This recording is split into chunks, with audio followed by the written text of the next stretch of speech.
chapter. We've done half of it. We're doing the other half of it this day. So if you turn your Bible to Numbers 5.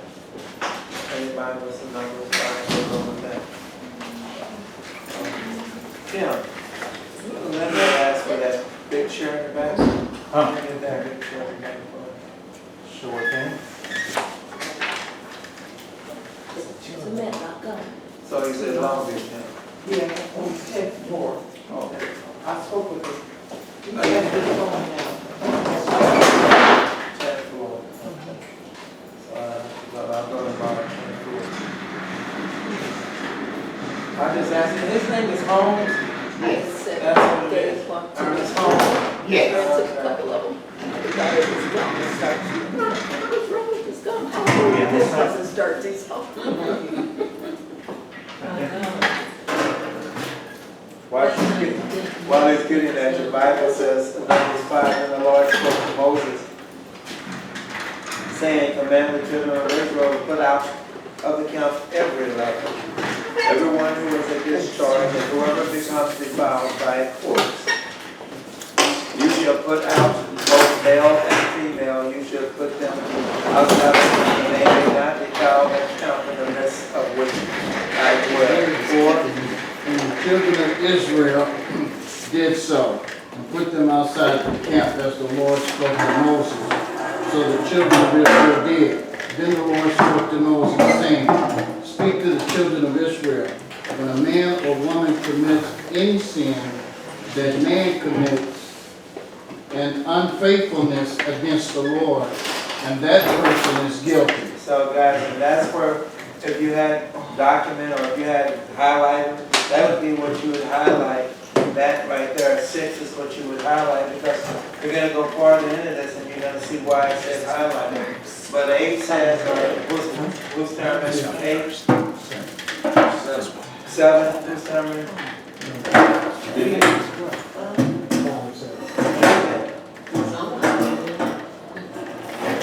Dwayne was reading Then these they things. shall confess their sins which they have done, and he shall recompense his trespass with the principles thereof, and add unto it the 5th part thereof, and give it unto him against whom he hath trespassed. But if a man has no relative to whom restitution may be made for the wrong, the restitution which is made for the wrong must go to the Lord for the priest, besides the ram of atonement, by which atonement made for him. Also, Oh no, somebody else. Read. That was only one verse. Also, every contribution pertaining to all the holy gifts of the sons of Israel, which they shall offer to the priest, shall be his.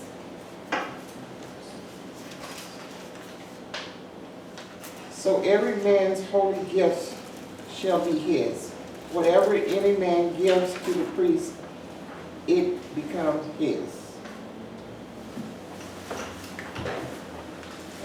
And the Lord spoke to Moses, saying, speak to the children of Israel, and say to them, if any man's wife goes astray and behaves unfaithfully toward him, and any man lies with her carnally, and it is hidden from the eyes of her husband, and it is concealed that she has defiled herself, and there was no witness against her, nor was she caught. So guys, here's your thought. That's right. So here's your thought. By looking at the text, it sounds like now, and if you look at it, he says, if any man what? First of all, he says the Lord spoke, right? Then he says, if any man's what? Wife, right? Yes. Then it says, if any man's wife. So then, I don't know about you all, but that curiosity would rise in my heart, or it rose in my heart, and that was, what if the man committed adultery? Ever thought about that? Because he's saying, if the man's wife, but I said, well, so what are we going to do with the man? As if to see, by looking at the text, it's like the male has been omitted. Like No, it's okay. Yes. I was wondering about that too. Yeah, that's good. So I said, I really wanted, I was hoping that you all would read it too and see and say, well, why come it's the man is omitted? When the male isn't omitted, that's what you all need to see. He's not omitted. As a matter of fact, when you go to Leviticus 18. Go to Leviticus 18. And when you get there, someone find 18, 24 through 29. Then someone find Deuteronomy 22.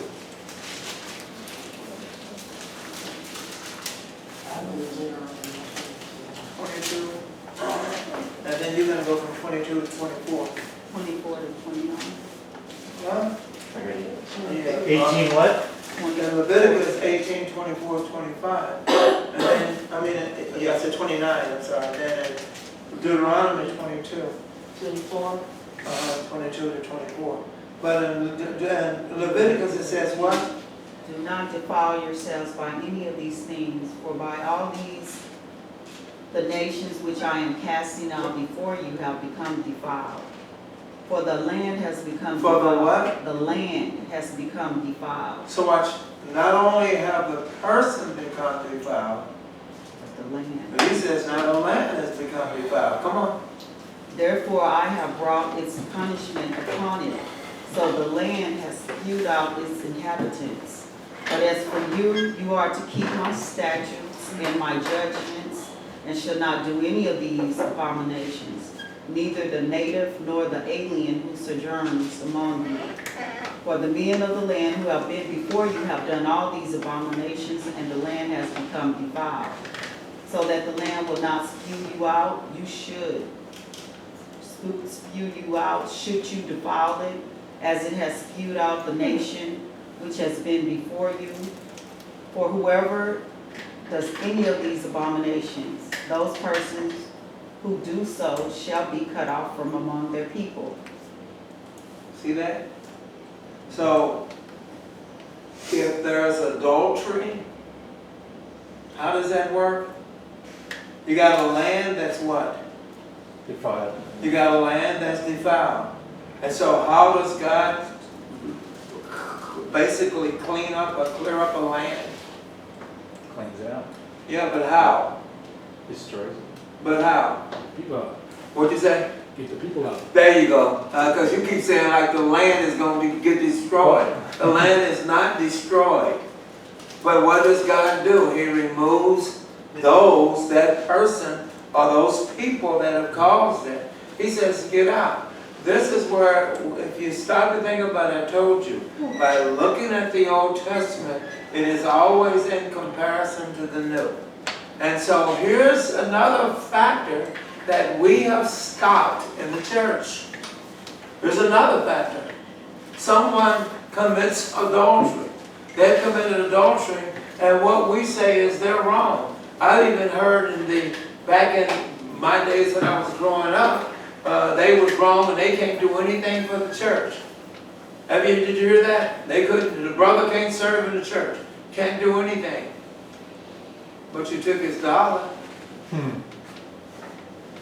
You hear me? But you took his money. When that collection plate went around, you took his money. Well, if it's defiled, then you can't take that either. So if he's defiled, then just what Jamal said, if he's not there, he can't contribute. Right? If he's not there, then he can't contribute. So how is it that you're taking, you see how we don't realize how we're corrupting the church? How we're allowing so many things into, well, God's grace. So when did God change his laws concerning adultery? When did he change them? You see how serious this is? So God is trying to let them see it is very serious adultery. It's no joke. Not with God. Now you're going to talk about it, well, we're in Numbers really 5:13. He's going to show you some more seriousness behind it, what he's going to do. And he mentions this female. But now you got your Deuteronomy. Somebody got your Deuteronomy? So watch this. Look at your Deuteronomy 22. Chapter 22, Yeah. verse 22. Yeah. Okay, if a man is found lying with If a a who? married If woman, a what? if a Yes, man hear me guys, it It's says found. if a man. It's Now found. remember, we said over here, he says if a what? In 5:13? Right, so you got a woman. See, so it is being mentioned, you just have to, you have to pull or put the scriptures together. So now, it ain't, he says an adultery, but he's bringing out the thought of a woman right now in Numbers, but he's going to bring it to surface concerning a man. We've already brought it into surface because we've already gotten past Leviticus. So listen to what's going on. So now in 22 it says if a man defiles, Yeah, if a man is found lying with a woman, married woman, then both of them shall die. then both of them shall what? Die. Isn't that something? Wait a minute. So wait a minute, but you know what? They should both. Wait a minute. When did that law change? You see what I'm saying? So when did that law change? Do you see what's going on? Don't you understand what's going on with the world? And that's why it says it's getting worse. And why it's getting worse is because we're overlooking laws that God gave. It's true. Only thing that's coming into what we're doing right now in the church is we're allowing a lot of things to take its course in the church when it shouldn't. But I don't want to lose no more members. Right, Calvert? I don't want to lose no more members. You don't have a member. It's already lost. Yes, you don't have a member. That's what you fail to understand. You don't have. I've always said that concerning a relationship, hey, the wife is out there messing around. That's because she never was yours. So why are you tripping? But we've been together for so, yeah, I know. But that's why, because you wouldn't face the realities. You couldn't see beyond the fact that they ain't in your corner. Well, you didn't understand. But we had so many, we were doing so many things. Oh no, let the reality touch. Let the reality touch. And then when you start to deal with the reality, you'll see there are some minuses in that relationship. There are some things that you're not doing in that relationship that creates chaos. That I've said, God is going to get you.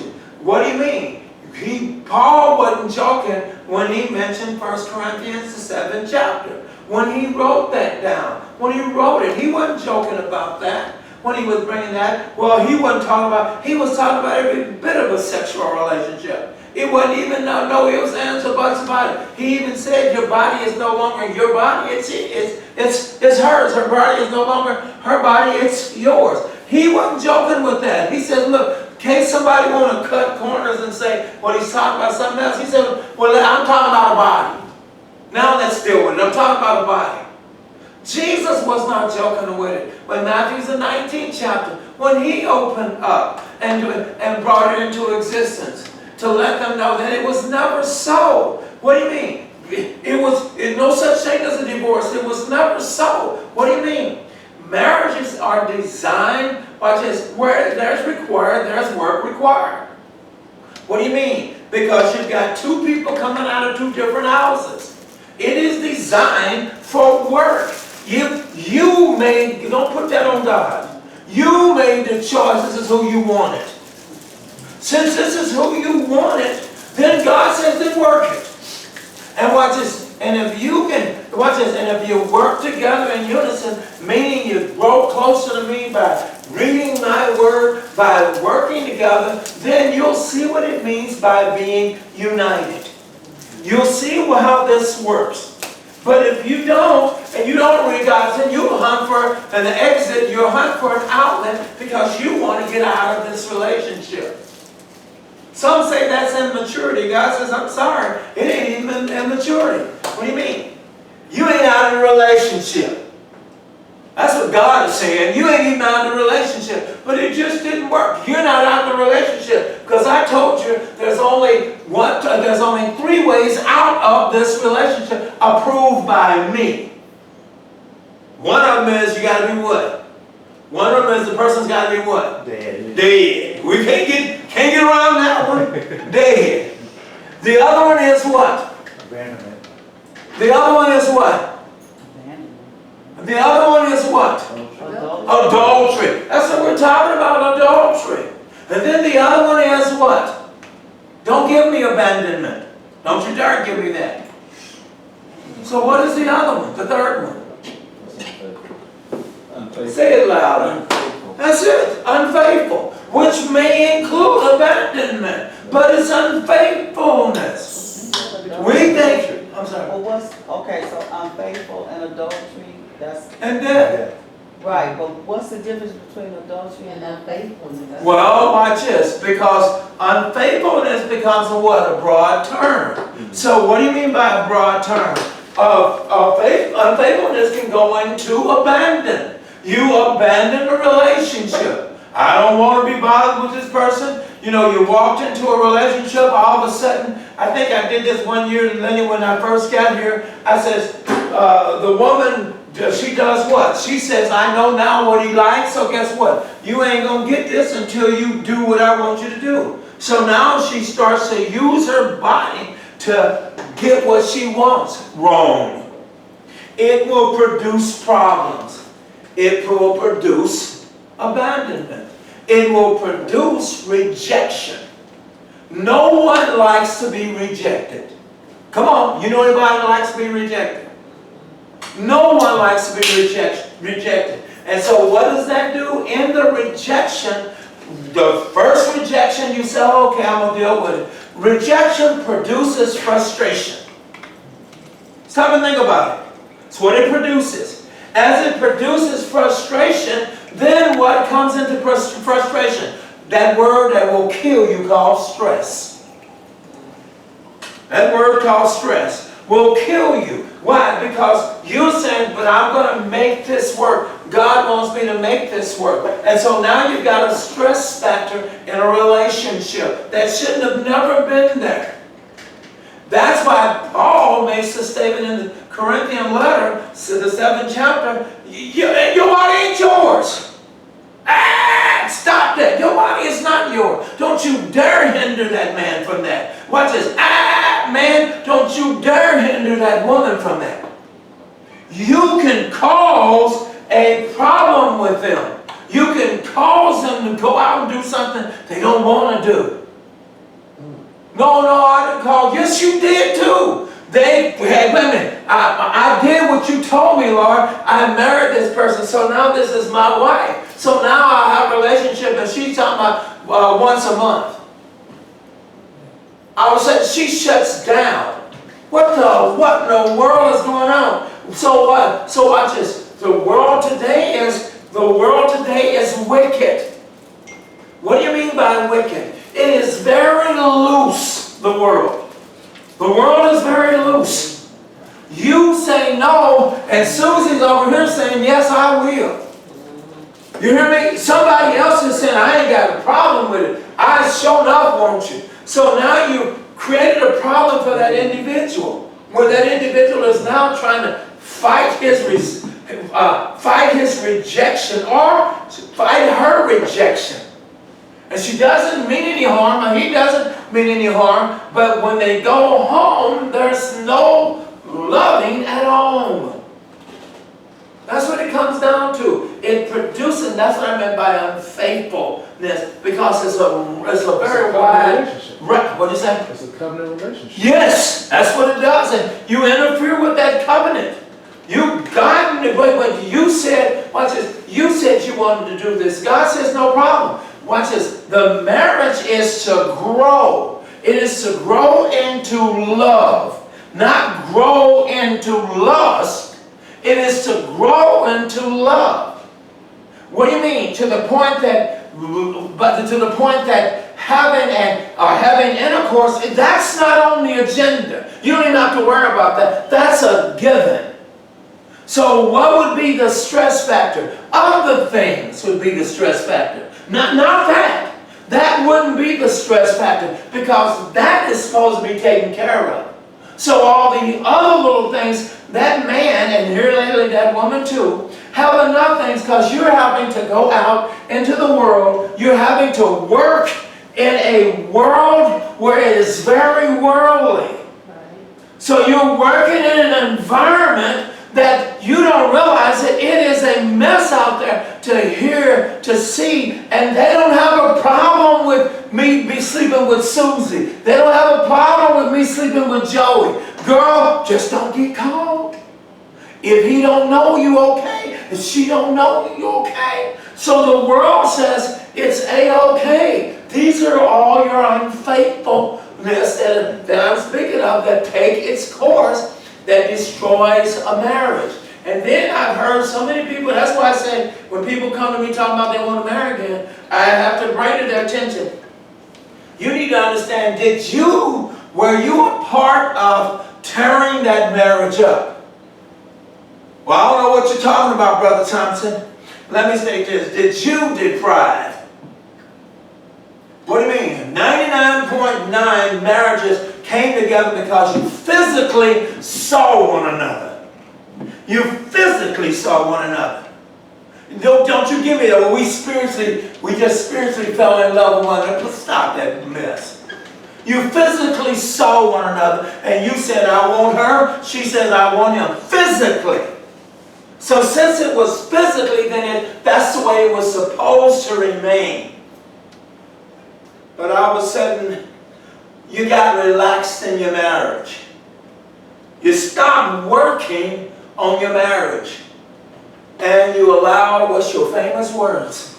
Self. And you allowed self to come into the relationship. Once self creeped in, then you got an agenda. You got an independent agenda in your relationship, and there should be no independence in the relationship. It should always be interdependency in a relationship. That's what the two of you all came together. You work together.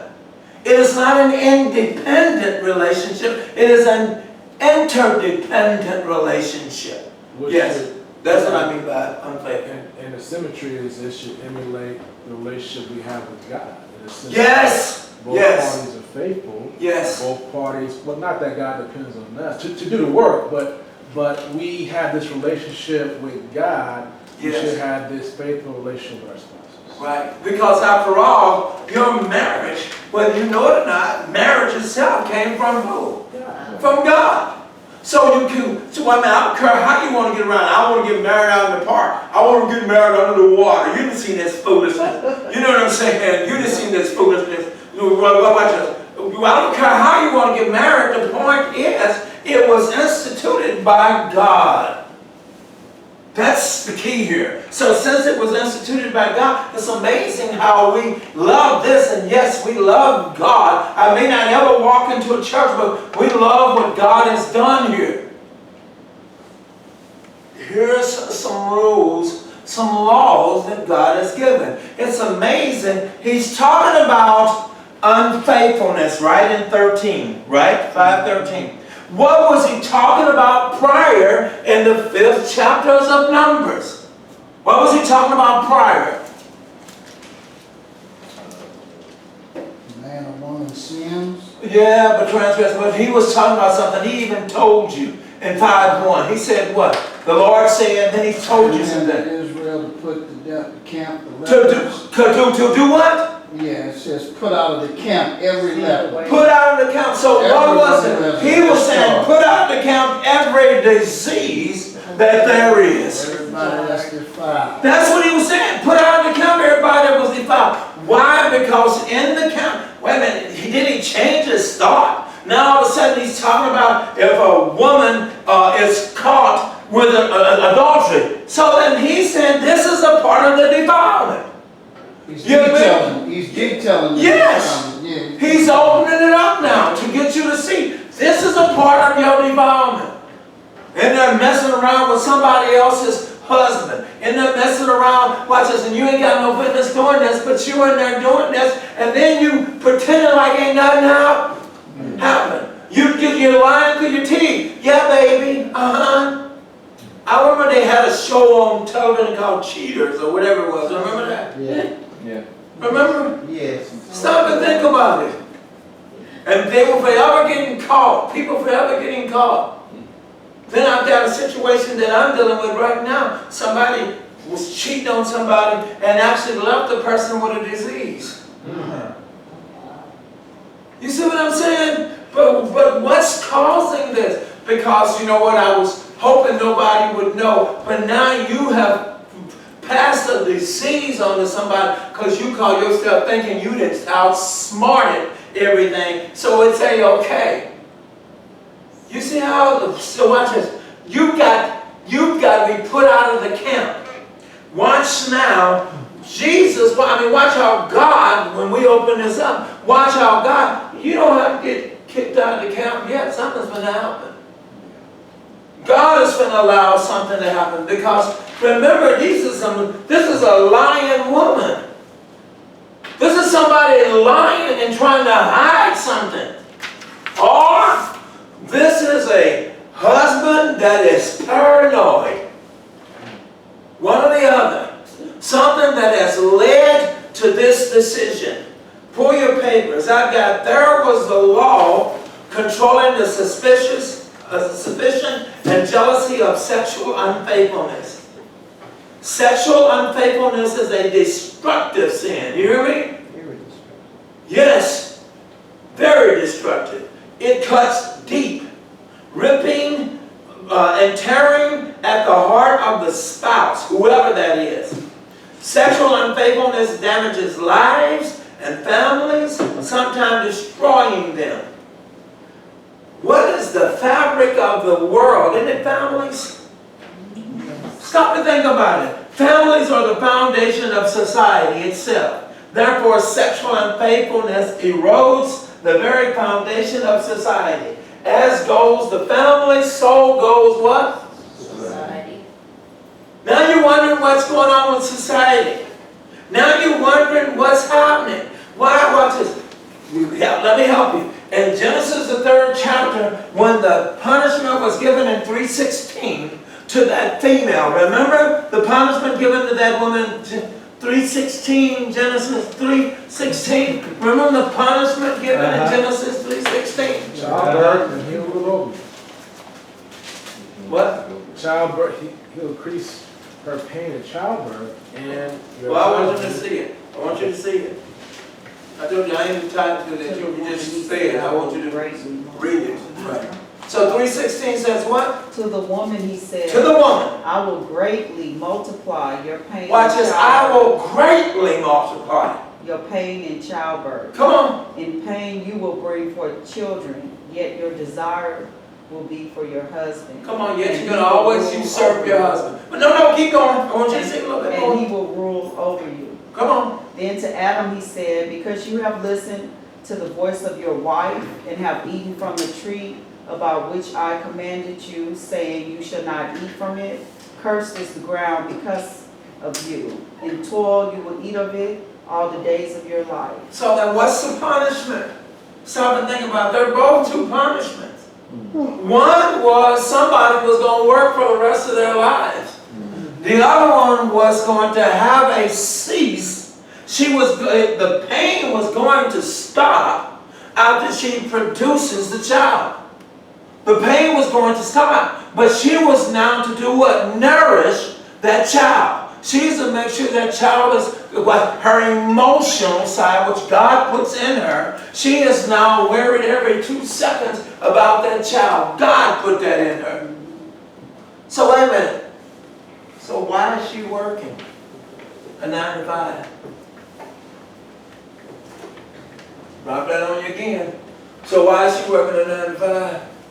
It wasn't her job. It wasn't her responsibility. Her responsibility, you just saw it, was to bear children and to raise them. Yes. His responsibility was to make sure that the income comes in. Make sure that there's a roof over her head. Make sure food is in the house. All these other things, watch this, when society, I told you, the family, when the fabric of the society is ripped, it's torn in two, this is what we got. This is what we now have. We have folks, watch this, it's bad enough for a man to be working and to be in a working world. Now you've got, watch this, and having to deal with the stress. Now you have the woman who God didn't build for that. Now she's in that working world. Now she's in a world where, where there's stress, where there's things going on that she shouldn't be a part of, where she's caught up in a world where, whether we like it or not, it's still considered a man's world. Whether she likes it or not, she comes into work and all she wants to do is her work. But the guy is looking at her and says, "Ooh, man, she looks good. Did you know she's married and?" And? So am I, right? Yes, right, and? But this is the world she's in. And watch this. And yet, your Bible opens up and tells you that the woman is the weaker. What in the world happened? I told you when the fabric of the family is ripped, when we went completely against the grains of God, this is what we've got for society. You got torn society. You got folks saying, "I don't even, I divorced my wife, so you trying to tell me I can't have another wife?" No, God is trying to tell you you can't have another wife, because God is saying the wife you have is the one that you let go is yours. That's what God is trying to tell you. But He let her marry somebody else, so it's been violated. So I can marry somebody else. He said, "No, but you violated it, Mr. Adulterer. You're the one that violated it. So you either suffer and deal with the consequences here and grow closer back to me, or die in your sins." I keep saying this. Once you die, there's no coming back. There's no fixing it, Calvert. Once you die, there's no fixing it. You got people living in fornicated lives. Once you die, there's no, well, I'm going to work on, I'm going to get out, I was going to get out of this relationship. Now it's real. Now the pain is real. But I said Luke 16 is a joke to people. They really don't see it as when Jesus was the one that quoted this. This didn't come out of nobody else's lips. Jesus, if anybody knows what hell is like, if anybody knows, Jesus knows it.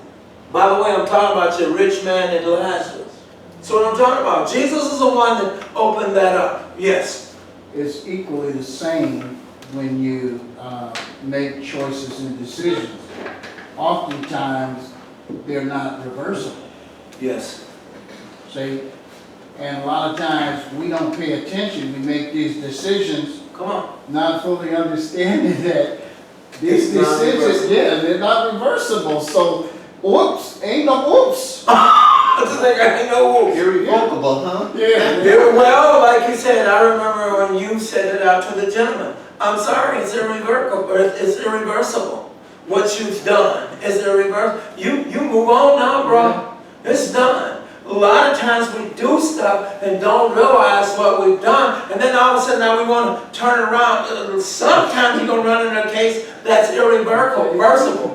With, watch this, maybe with the spouse. I didn't say with God. I said with the spouse. They no longer want a part of it anymore. So they say, I just can't deal with it.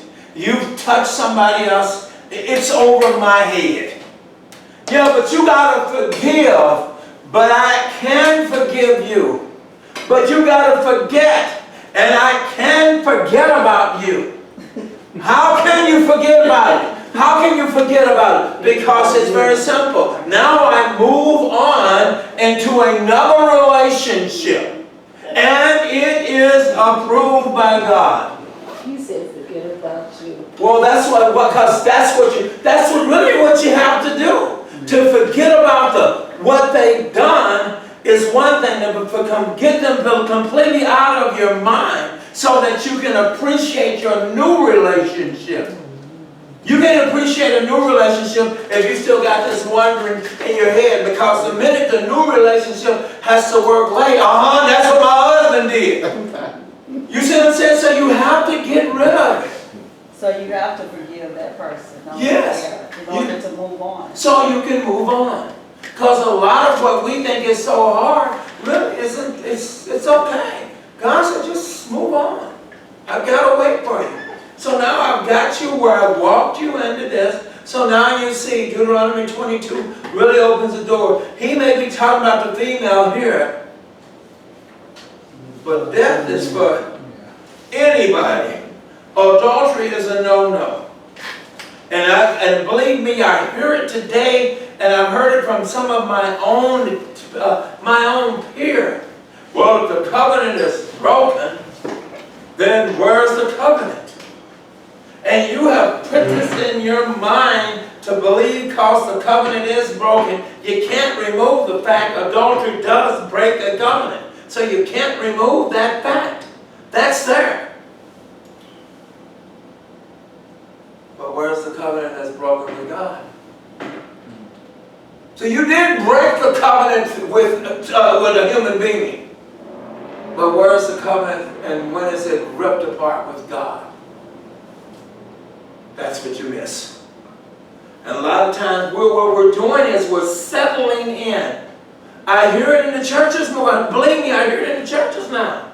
We're settling in because we really want to keep that number. That number, you know, the pot, they do a pretty good job when it comes down to pot because, you know, they're making some good money. And I don't want the pot to slow down because if we lose them, then you lose some pot. It's not just that either, it's compromising that relationship. There's another one. See, because when you run into a situation where you can compromise your relationship, and you start talking about how long you've known this person, there you go, and how close you are, and then you just don't want to address the reality of what it really is. So guys, watch this. We'll get back to my writings, but watch this. Your Bible says that in 13 says what?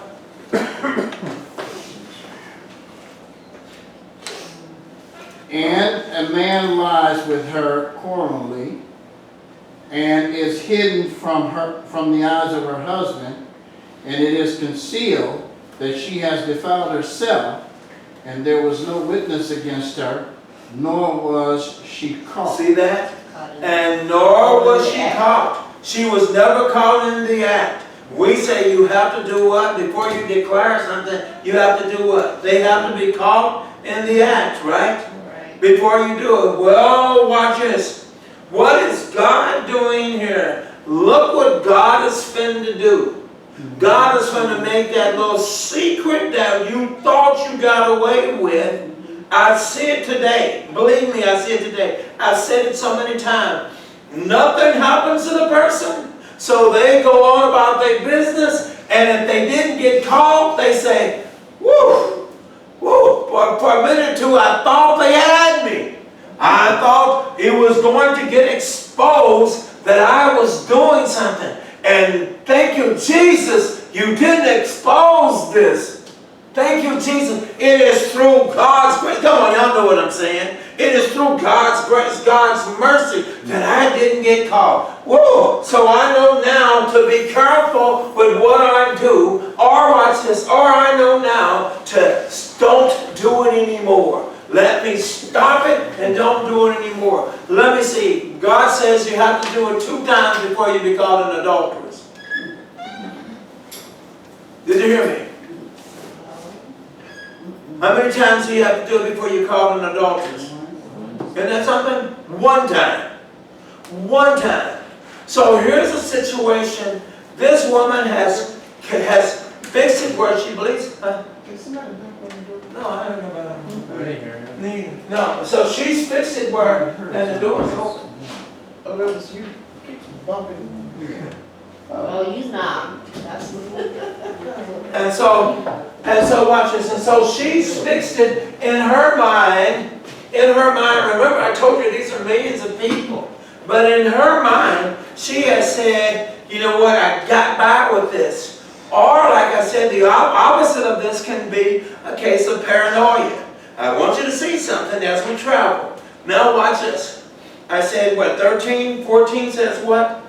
if the spirit of jealousy comes over him, and he is jealous of his wife, when she has defiled herself, or if a spirit of jealousy comes over him and he is jealous of his wife when she has not defiled herself. So watch this. The spirit, he calls it the spirit of jealousy, right? So watch this. We say the spirit is what spirit? Jealousy?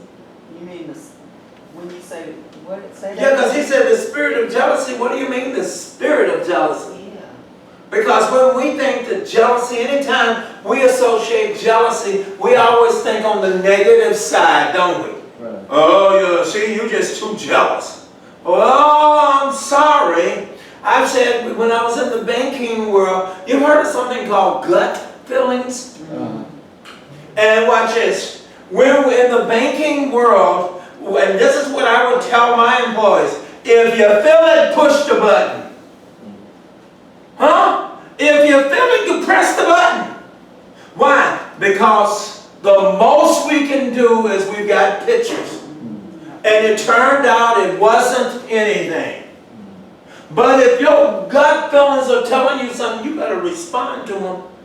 You better react to them, because that's that spirit that's telling you something's not right. You can't pinpoint it, but something's not right. And you better listen to it. Now, if it's wrong, then so be it. Thank God it was wrong. But if it's right, look what you've just done. You've saved yourself a headache. And watch this.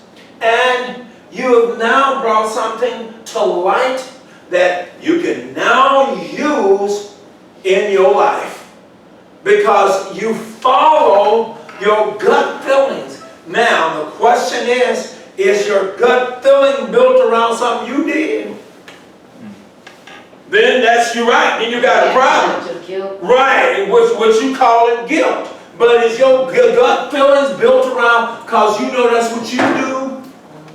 Or that's how you was out messing around? Is that what you see? But if your gut feelings are built around, hey, something's not right. This person just acting a little unnatural. So there's a possibility something's going on in that person's mind. I can't pinpoint it, but something's not right. That's the question. You see something? No. So then watch this. If this is the case, listen to what he's saying. Watch it. We've got the spirit of jealousy, right? Which he mentions twice. I told you, one of these spirits of jealousy could be right. One of these spirits of jealousy could be paranoia, where it may be some mess you in that you shouldn't be a part of, that's bothering you up a storm. So then watch this. He says what? And I pulled my paper again. I said the case given, see it? Number one, the case given to illustrate the law is simply stated. A man's wife went astray and was unfaithful. Come on.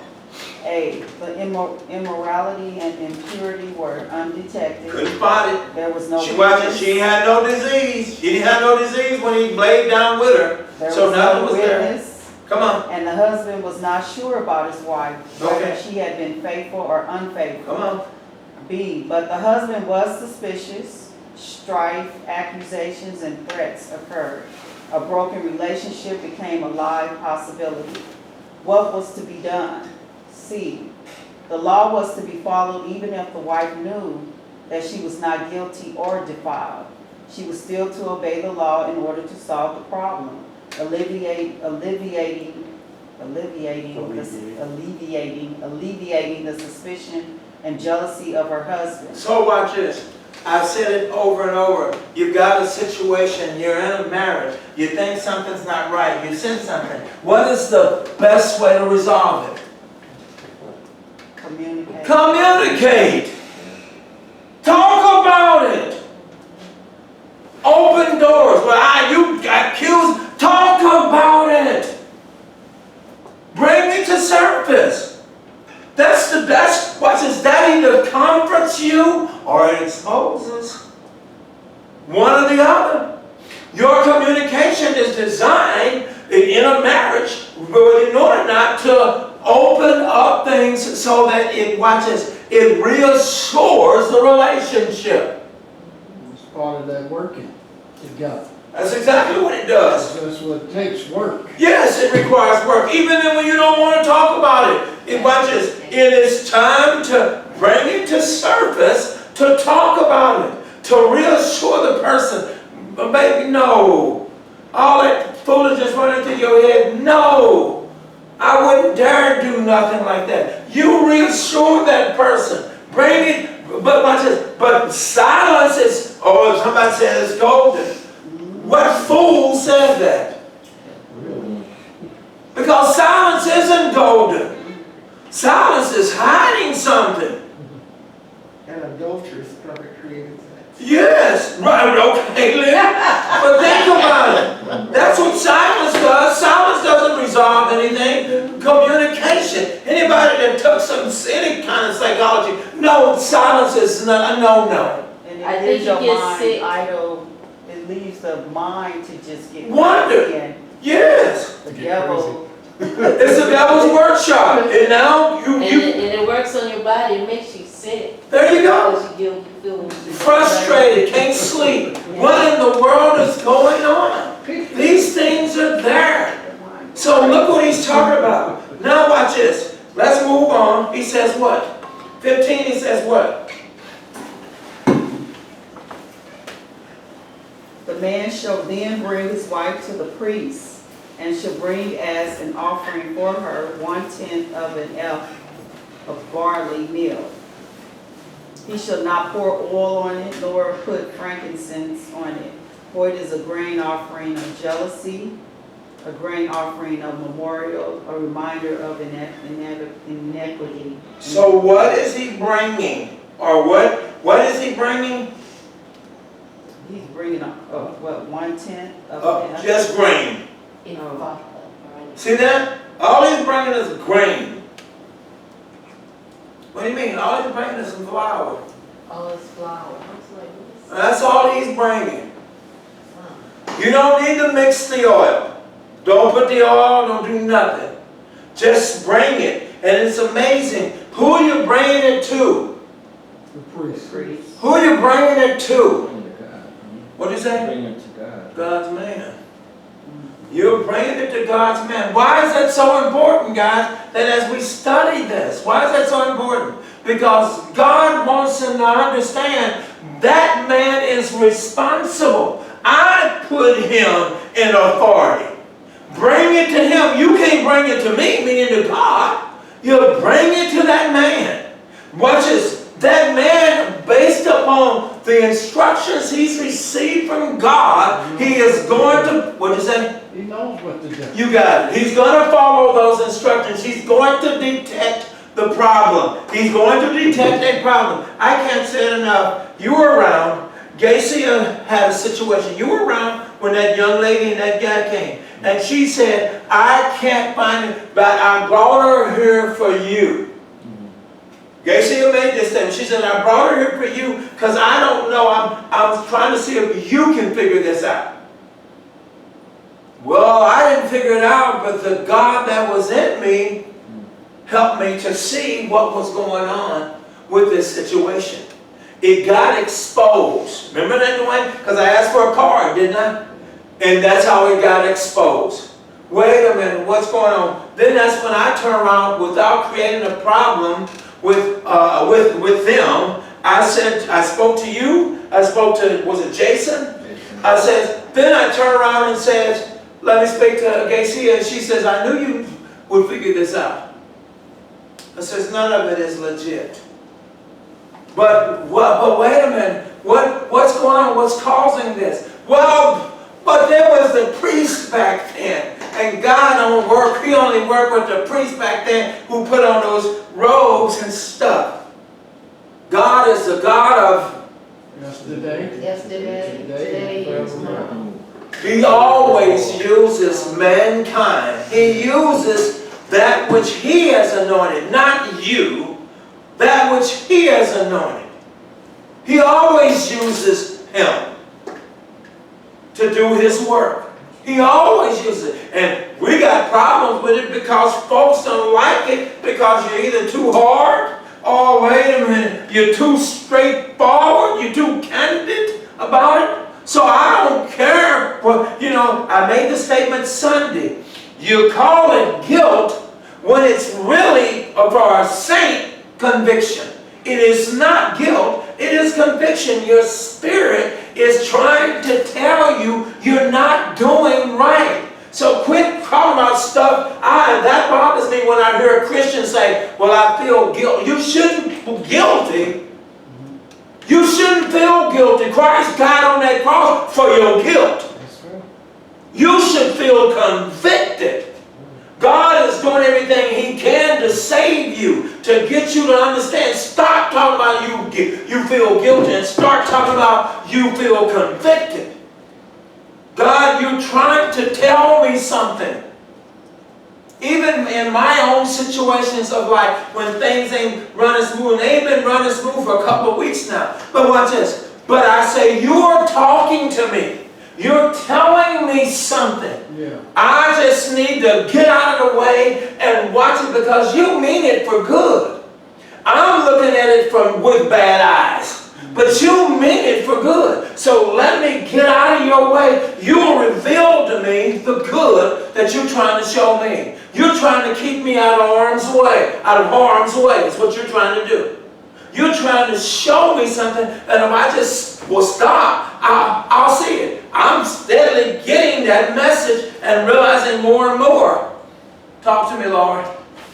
You're telling me something. I know you're telling me something. You're helping me to see something. Now I need to back off whatever it is so I can see what you're trying to show me. Guys, I want you to see this. So then you see this. Now watch this. He says what? We went to 15, right? Mm-hmm. He says what? And then 16 says what? Then the priest shall bring her near and have her stand before the So Lord. then watch this. The priest is going to bring her near and have her stand before the Lord, right? Uh-huh. Where's the Lord?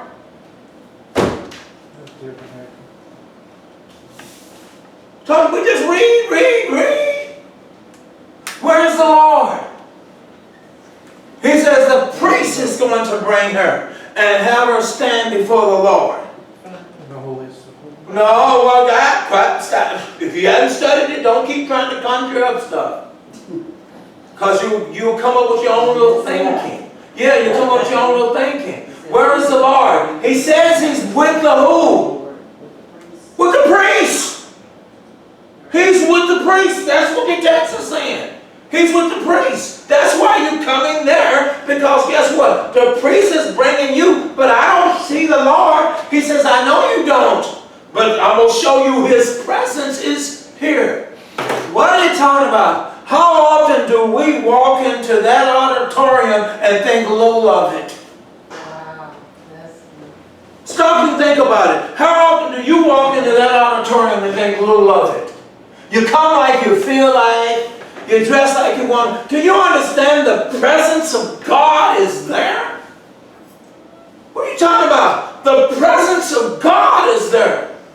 But we don't think too much of it. We come in any kind of way we want. We come late. We don't give a second. Don't you understand? If you saw Jesus, you'd be scared. Oh, good God Almighty. I done walked up in here late, and here He is. You think different. You make it your business to get down there on time. You make it your business to serve Him like you want to serve Him. You made a statement a while back, Calvin. You said something about, we know these suits. You know, I ain't a suit person. I'm uncomfortable. But it ain't about Me. But it ain't about me. Why? Because I don't know about you, but I would want to present to myself to the Lord. Well, guess what? I ain't got no shame. Think about it. You said, well, you should have shame. No, I don't. Because Jesus has washed my sins away. Jesus is there. He's protecting me. I come in there now to the presence of the Lord to serve Him, to give back to Him. And you hear me say, get. I said, give. A lot of times we run in because we want to see what we're going to get. You better preach good today. That's bread. Come on, you gotta, he better bring it. Fellas, understand, if you came in and you were coming in to give, if the man said, God is great, you say, hallelujah. That's giving.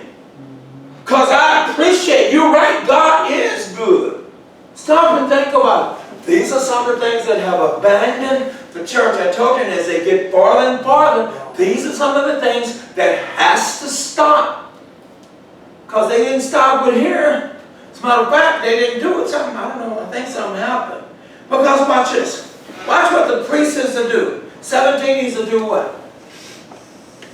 And the priest shall take holy water in the earthenware vessel, and he shall take some of the dust that is on the floor of the tabernacle and put it into the water. I wonder what's going on that the priest is just to take. I don't think I can put it down, but I said, because I've been studying it.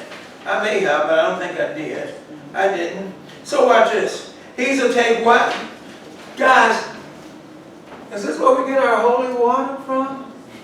Now you anoint people? Watch this. Where is the priest getting holy water from? Where is he? He's In the tabernacle. In the temple. That's where he's at. He's in that tabernacle. Anything that's in that tabernacle is what? holy. You better know it. It's holy. So he gets water that looks like water, but it has been, according to God, it's holy. It has the ability to spot some stuff. So now watch this. Then your Bible says something about some dust, right? Yeah, the ground that's of on the the floor of the tabernacle. Watch this. What's going on with that? And he put it into the water. Yeah, but what's going on with that? The dust is holy. Nah, but something's going on with that, because dust is what you are. Take some of the dust that is on the floor of the tabernacle. Because dust is what you are. Let me give you a reminder, you still didn't click. If dust is what you are, watch this. If she is okay, she lives. If she's not okay, she's dust. She's dust. See what he's doing? And the husband is doing all this because he thinks that she's been defiled. Well, I want you to see something, because something's going on. He brought her before the priest, right? Did you know where is the priest? In the tabernacle or the temple. Watch this. Who is there? Just No. her and the priest. No, God. We know God is there. We know the priest is there. Who else is there? Isn't she there with him? She's there. He's there. I got them. I got all your visible people. Who else is there? I'll put them in there. Accusers. Now, who else is there? The other priest in the tabernacle? No, who else is there? Holy Spirit. We know that's there too. Where? In the tabernacle? How about the congregation? Oh, They are? Yes, everybody's there. This is no. Do you hear what you're doing? This woman has got something's gonna swell up on her. Something's gonna rot on her right there on the spot. So you're saying? And she's wrong. Outer courts, you're saying? Yes, all of this is going to take its course. She is. Watch this. When you bring her to the priest, this is serious. I'm saying This is no joke. I'm saying, are they in the outer courts as opposed to? You talking about the priests in the outer court? Well, you mentioned that the people are there, so I'm wondering if they're in the outer courts, meaning that they're not in the tabernacle. Everybody here is there. Is in the tabernacle. Everybody is surrounded. Well, they can't everybody get in the tabernacle. That's what I'm saying. Yeah, but everybody is there, surrounded. Okay, because it 'Cause just there's says she's standing before the Lord. And Yeah. There's like a wall, not a wall, but there's Yes, an area. they're all there. Yeah. Everybody's there. You have made but it's a serious accusation you just made. Yeah, this is a public thing because you tried to keep it secret. So this is public now. What is God doing? I told you in the Old Testament. Isn't He setting examples over and over again to let you know I am serious about this. You do not mess around. I instituted marriage. I am letting you know you will not play with this marriage. If this is adultery, then she's something to happen to her. If it's not adultery, guess who looks stupid? Yeah. Hello, you see what I'm saying? Now you look like a paranoia idiot. You have accused your wife, and the proof is going to show it. You got to make restitution. What did it say in 5:6? Come on, 5:6 said what? 5:6 says what? Come on, y'all. Then the Lord spoke to Moses, you mean there? Yeah. Then the Lord spoke to Moses, saying, speak to the sons of Israel, when a man or a woman commits any of the sins of mankind, acting unfaithfully against the Lord, and that person is guilty. Then he shall what? Then he Confess shall confess the sin which he has committed. Now you got to do all this in front of everybody. But I heard him say, watch this, if we confess before men, I will confess before my Father, which is in heaven. I told you, we take it so lightly. This is serious. This is what's been going on with the church. That's why that respect for that minister is gone. It's slowly fading away. I call you Brother Thompson. I don't call you Pastor. Why? I can tell you why I don't call you Pastor. I want to pretend like it's no big thing. But Pastor sounds serious. But I said that's what you need to be calling him then. Because it is serious. He is serious. You call him what God has called him. If he's pastor, then you call him pastor. If he's elder, then you call him elder. If he's deacon, then you call him deacon. You identify the names. Why? Because the names have meaning to them. You are out in the street, Teresa, but you are called Teresa. You are, watch this, your identity says you are the wife.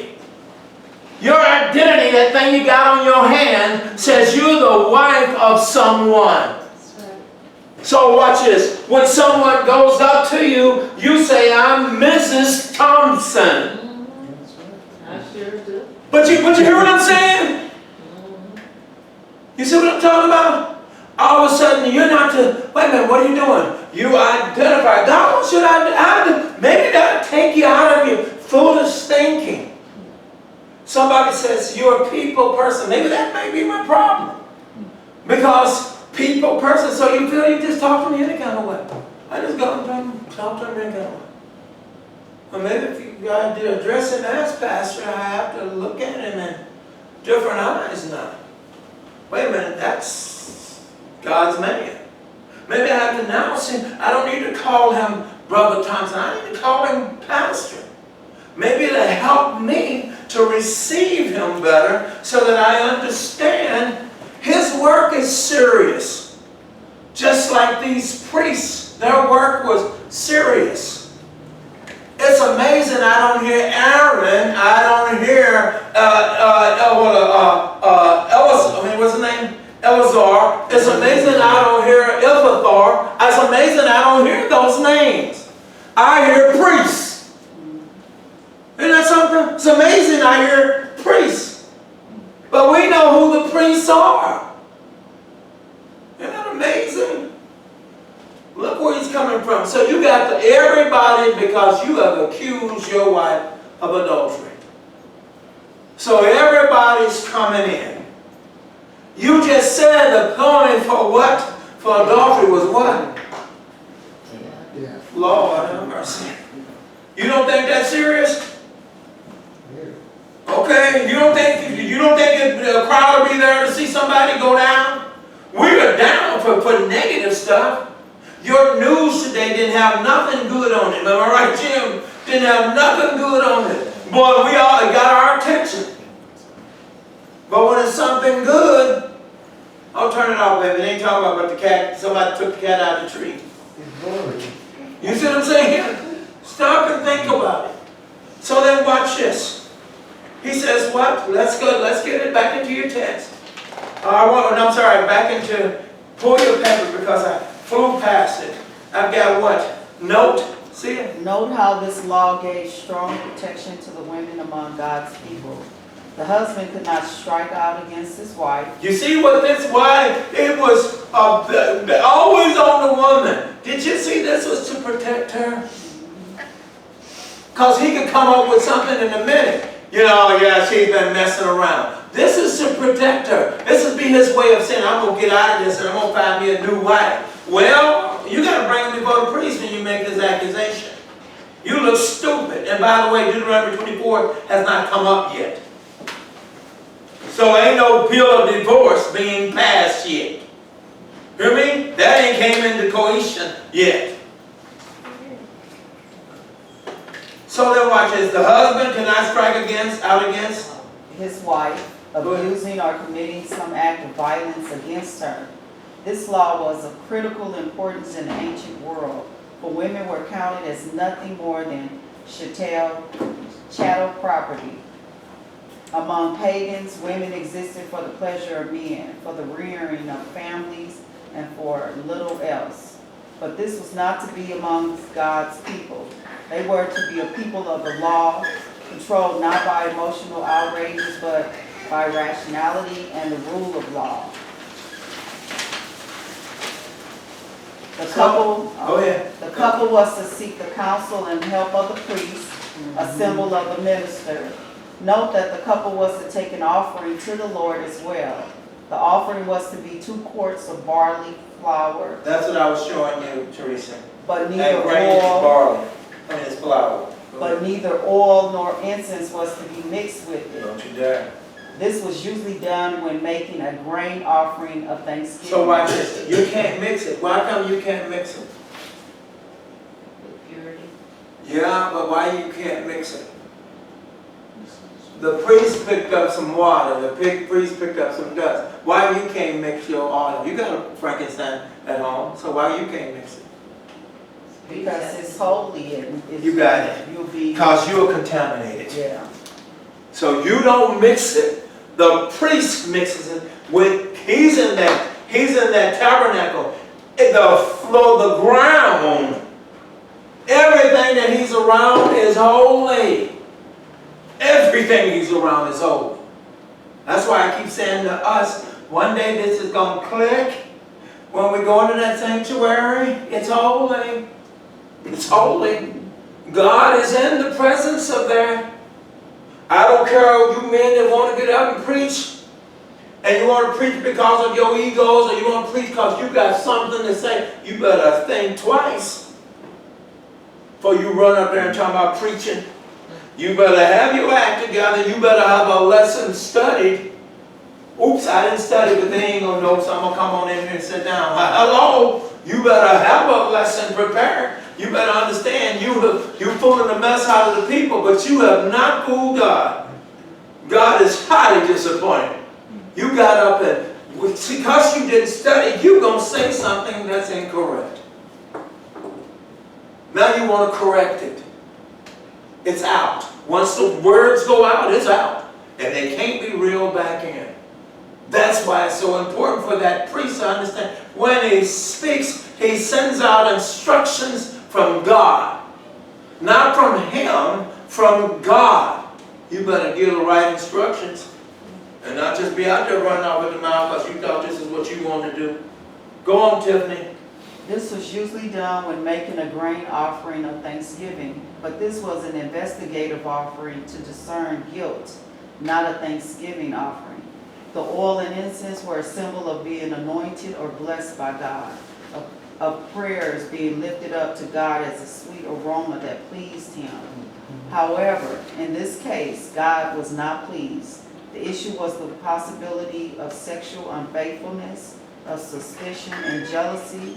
Therefore, it's stated this was an investigative offering to discern guilt. So guys, either way you look at this, all of it was bad.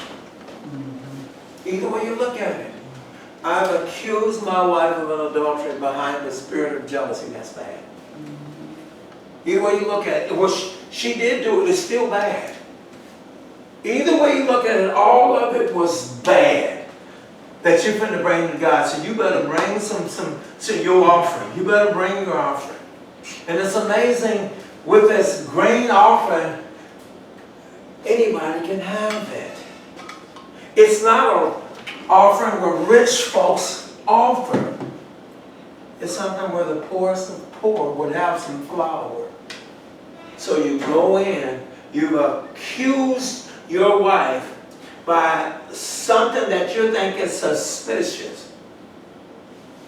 Because if you've accused your wife because you're suspicious, because you got a motive, you're finna look like the laughing stock of the streets. Watch this. What does that mean? Don't you understand? You're the laughing stock. Since you're the laughing stock, do you really want to go around God's people anymore? Since you're the laughing stock. When you say something, who's listening to you? Stop and think about it. You got it. Nobody. You're really an outcast. You become just that quick an outcast. Now everybody's laughing at you. Everybody's talking concerning you. You are a mess. Jesus, watch this, or God is going to humiliate you. Because that's what your intentions were to do to her. So God is going, I told you, this was designed to protect her. Because she was of little value back then. So God was always protecting that female. Even in the slavery, when we dealt with that. When I dealt with that in Leviticus, remember? Even in slavery, I was showing you how God has always protected that woman. And here we go again. Here's another issue. She's been protected. Because you're going to look like an idiot if she didn't do it. You thought she was going to become the outcast, you're going to become the outcast. So you think twice before you present this case. It's almost like you want to make sure you've got evidence to present this case. Because this is a serious one. And watch this, a lot of times it can be a disease. Are there any questions, guys? My time is expired.